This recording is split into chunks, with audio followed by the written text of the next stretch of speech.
Europe 1 matin. Mais d'abord, votre club de la presse quotidien, ce sera un moment de clarté. C'est ainsi que les cadres de la Macronie ont décrit ce week-end les deux motions de censure auxquelles la Première ministre et son gouvernement vont faire face cet après-midi.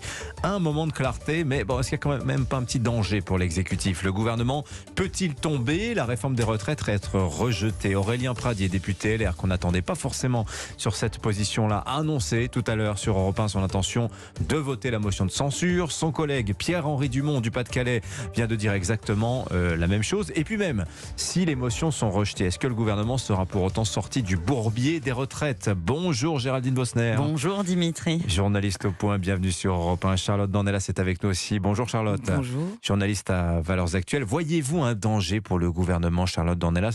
On n'a pas l'impression que d'habitude sur une motion de censure, il y a vraiment du suspense. Là, aujourd'hui, franchement, quand on fait les comptes, c'est assez incertain, ça va se jouer à pas grand-chose. Mais le problème, c'est pas tellement la motion de censure. En réalité, c'est que tout le monde sait aujourd'hui, et le gouvernement aussi, que si cette motion de censure était proposée aux Français, elle serait évidemment votée. Donc il y a un différentiel. Vous voulez dire sous la forme d'un référendum? Sous la forme d'un référendum. C'est-à-dire qu'il y a un différentiel entre la représentativité et surtout la manière dont la représentation nationale est capable de s'entendre. On a vu jusqu'à maintenant qu'en effet, sur l'opposition à la retraite, par exemple, il y a des groupes politiques extrêmement différents qui représentent des Français qui ne sont tous pas d'accord. Peut-être pour des raisons différentes, mais qui ne le sont pas.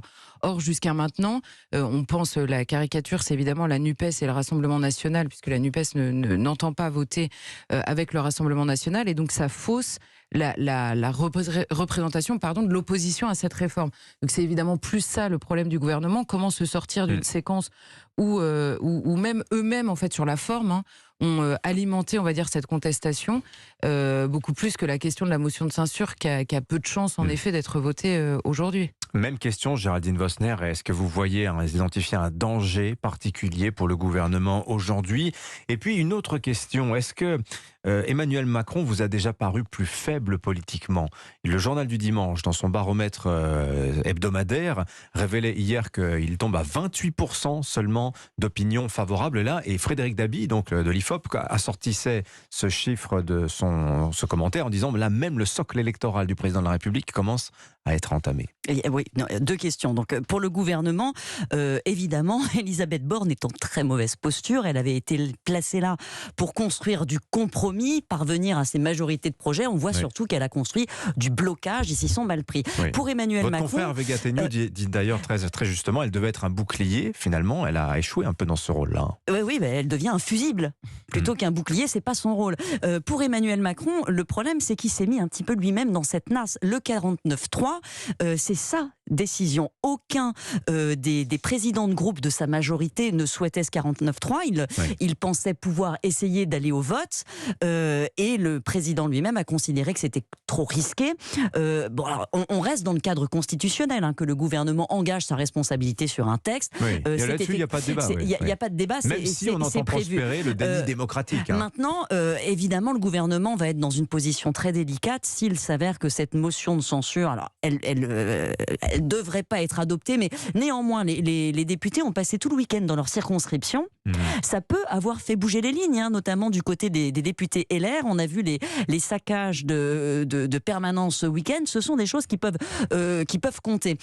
Mais même si cette motion est rejetée à un petit nombre de voix, à 10 voix, 12 voix, 15 voix, ça place le gouvernement dans une difficulté, tout simplement parce qu'il reste 4 ans. Et il va bien falloir pouvoir construire des majorités de projets sur d'autres textes. Oui, mais tout à l'heure, Dominique Régnier, à 7h10 sur Europe 1, disait la chose suivante. Là, évidemment, on est dans le feu de l'action, dans le feu de l'instant. Bien et sûr. On s'imagine que l'état d'esprit comme ça va perdurer toute la vie. Il disait, mais non, vous verrez, si ça se trouve, d'ici quelques semaines, on se retournera sur cette séquence-là. On aura sans doute oublié le degré d'agitation.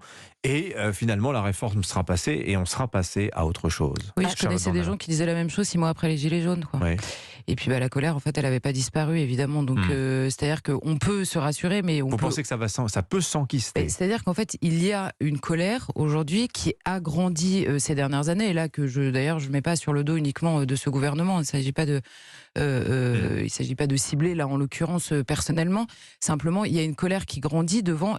En fait, quand vous avez depuis des années le renvoi dans les limbes et en dehors du cercle de la raison de beaucoup de représentants politiques, de Français qui cherchent une alternative réelle et non pas simplement une alternance, sauf sur les sujets importants, une alternative réelle et que eux-mêmes sont absolument pas pris au sérieux dans le champ politique des gens respectables, eh bien c'est compliqué. Vous faites grossir une colère. On peut pas faire comme si elle n'existait pas. Cette colère, c'est absolument impossible. Vous n'êtes pas d'accord? Non, je crois pas que ce soit là. On est au-delà de ça parce qu'il y a une opposition à l'Assemblée nationale. On est au-delà de quoi?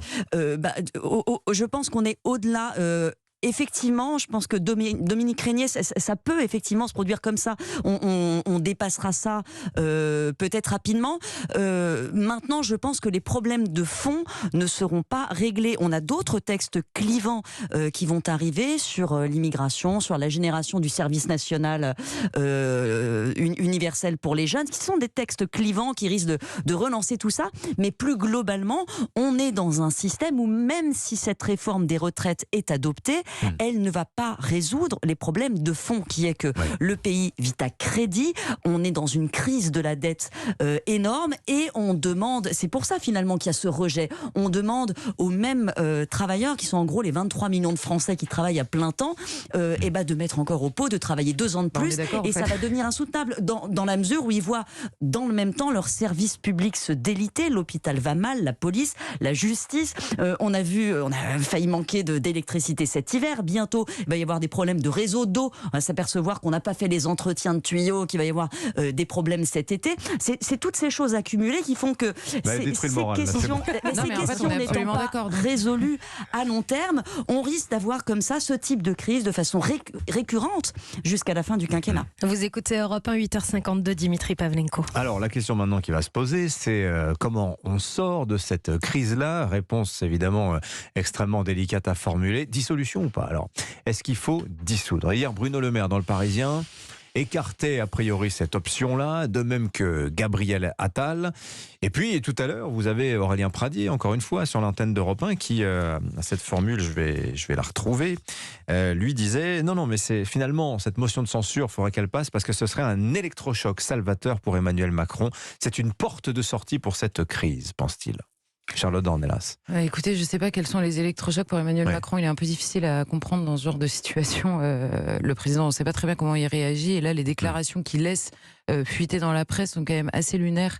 Mais vous pensez que ce serait un naufrage électoral pour lui, rappeler les Français? On sait très bien qui risque à cette dissolution. Et d'ailleurs, c'est pour ça qu'ils n'ont absolument pas intérêt à le faire. Ce sont les deux partis qui, en l'occurrence, ont discuté pendant des semaines pour tenter de voter cette réforme, à savoir LR et Renaissance, qui sont évidemment les plus en danger aujourd'hui s'il y a une dissolution et donc un retour au vote sur les législatives. Donc oui, évidemment qu'il n'y aura pas de dissolution, en tout cas pas dans l'état actuel des choses, sauf s'il y a cette motion de censure, mais bon...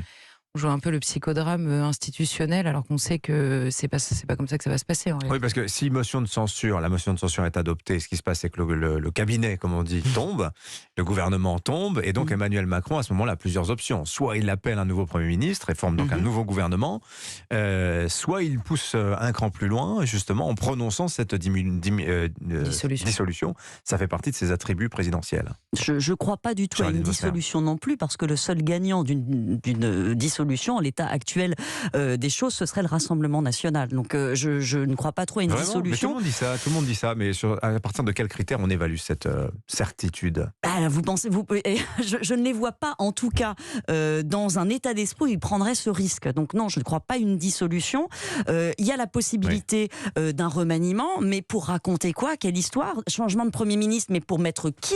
Et sur quel programme? Moi, je n'ai pas le sentiment qu'Emmanuel Macron soit dans un état d'esprit de contrition, de reconnaissance d'erreurs, etc. Donc il est aussi tout à fait probable qu'il fasse le dos rond en attendant que justement la situation se tasse. Tiens, à propos d'Aurélien Pradier, juste un aspect que je n'ai pas évoqué, il a annoncé son intention de voter la motion de censure Lyotte, donc déposée centriste, la fameuse motion dite transpartisane. En revanche, refus catégorique de s'associer à celle du Rassemblement national. Charlotte Dornelas, ça vous inspire quoi? Ça m'inspire de la fatigue à force. C'est-à-dire qu'année après année, ils sont incapables de... Aurélien Pradier nous explique là aujourd'hui que sa position se justifie par le fait d'être dans l'opposition, de pouvoir s'opposer, de pouvoir porter un discours justement avec des solutions alternatives par rapport aux autres partis. Ils sont incapables de s'entendre sur un point précis avec qui que ce soit. Soit ils sont d'accord, soit ils sont pas d'accord. Qu'est-ce que c'est que cette histoire de je sauve mes valeurs en refusant de m'associer, mais en votant quand même avec eux dans une... C'est juste fatigant en fait. Géraldine Vosner. Moi, je pense que chez les Républicains qui sont dans un état, alors là, pour parler de délabrement, c'est au-delà de ça. Les bonnes questions à se poser seraient maintenant pourquoi en France on n'arrive pas à voter une réforme que eux portent depuis longtemps, qui est plus ou moins adoptée partout ailleurs et par tous nos voisins. Et les Républicains n'ont pas la réponse. Oui. Et ils devraient se poser la question d'un programme. C'est leur défaut, leur déficit. Personne ne comprend la ligne, ni d'Éric Ciotti, ni d'Aurélien Pradier finalement sur ces questions-là. Ces questions de fond, ces questions programmatiques. Avant de bâtir un programme, encore faut-il déjà avoir un collectif. Et ce collectif, il est quand même... peut-être se faire sur des idées plutôt que sur des personnes, je pense. Merci à toutes les deux, Géraldine Vosner, Charlotte Dornelas, nos plumes du lundi dans le club de la presse européen. Merci à toutes les deux. 8h56.